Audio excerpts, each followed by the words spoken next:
Dunay forever. Kabalo mo mga kaigsunan, unsay forever. Real talk na real talk. Mao ni ang mga list sa forever.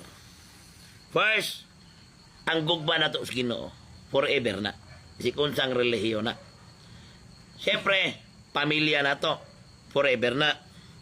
Anak, inahan, amahan, suon, mao ni mga forever, forever love. Kaning wala siguro forever, sometimes, kaning mga iniibig, sa in between sa duha ka tao. Mao na siya. Pero kung mangutala ka na kung unsay forever ka, dunay forever. Ang forever, gugmas Ginoo, bisik unsa makamang relihiyon.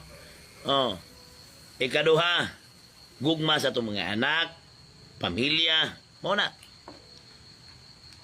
Naay forever. Taas, unsang klaseng forever. Unsang klaseng forever. Kaya para na ako, makinaon sa panahon, forever yun na. Ang gugmas Ginoo, forever na. Gugmas pamilya, sama sa anak, inikanan, igsoon, kana. Muna forever. Ang dili ko forever sometimes, kanang kapikas sa itong kinabuhi. Muna siya.